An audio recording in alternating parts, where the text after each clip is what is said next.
Hello everyone, SHELTECH, and welcome back to another keyboard review. In this video, I'll be unboxing, setup, go through the features, and give you my first impressions of the Mechlands Blade75, a 75% wireless aluminum mechanical keyboard that is gasket mounted with a hot swappable PCB and self-facing RGB. Priced around $89 and available in black, green, or blue, which I'll be using in this video. Big thanks to Mechlands for supplying this keyboard for my review, but as always, all thoughts and opinions are my own. Today we're going to unbox, set up, check out the features, go through the hardware, software, and I'll tell you if the Mechlands Blade75 is worth your hard-earned money. First of all, the box and packaging give off gamer vibes, so let's see exactly what we get in this box. Opening the box, you immediately have the keyboard, but let's check out the accessories first.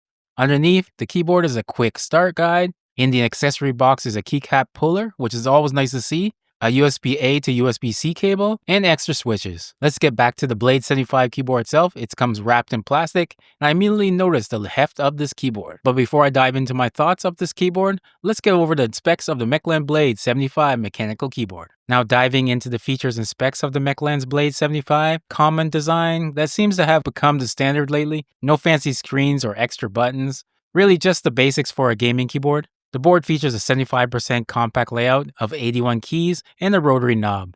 This is a gasket-mounted keyboard with flex-cut PC plate and tuned stabilizers. It also features a 4000 mAh battery and a 1000 Hz polling rate. So I opted for the Blue Blade75, just to change it up a bit instead of my usual preference of black keyboards. Pastel colors of this keyboard with the light blue case make this a very attractive looking board to match setups that I think are more light and airy than mine. The Blade75 is not flimsy and sits on my desk mat without any movement during gameplay. I noticed that they're clean without logos or branding, sticking to the minimalist look that I mentioned before. The only break in the lines of the case is the USB-C connection, the switch for the Bluetooth power, and 2.4 GHz. Then there is the magnetic spot to store that 2.4 GHz dongle.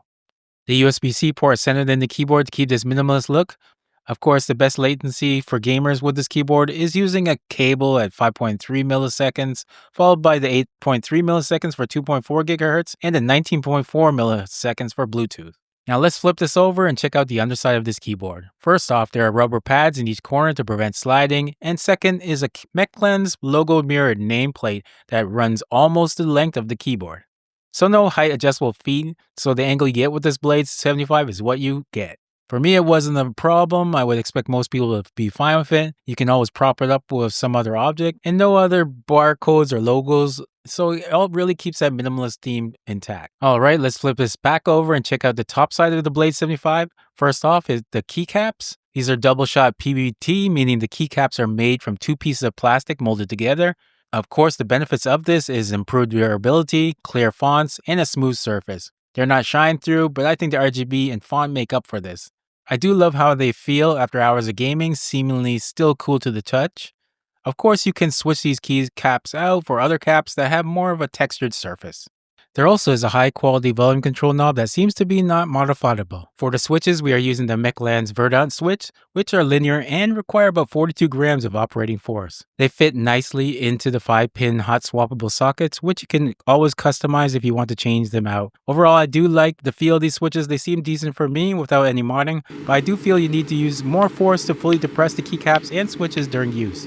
It's very comfortable for typing thanks to the gasket-mounted structure of the Blade75. This thoughtful design offers a soft cushion-like feedback enhanced by multiple layers of internal padding, including sandwich foam, an IXPE switch, and PET film. The sound of this keyboard is good. It gives that thock sound that a lot of people want, but also a little softness to them. Although I also felt it's louder than other keyboards I use, so it may not be the best for typing in a quiet house. But check out the sound for yourself.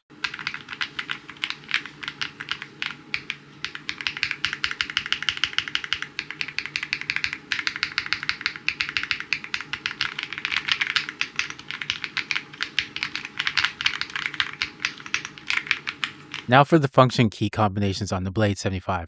I guess Mechlands wanted to keep the lettering on the keys to a minimum, so for your Windows devices you can memorize some of your favorite combinations. Use function F8 to F12 for different media controls such as play, pause, next track, mute, and volume keys. Or some important function keys like resetting the keyboard is function escape, checking the battery is function backspace.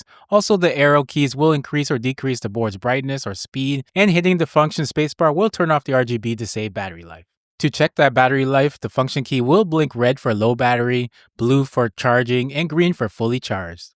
I found the battery life on this board to be more on the lower side as I did have to plug it in more often to charge than other boards, especially when I did work tasks during the day and heavy RGB gaming at night. Of course, turning off RGB extended the life between charges noticeably more. The Blade 75 comes with per key RGB and 23 programmed presets.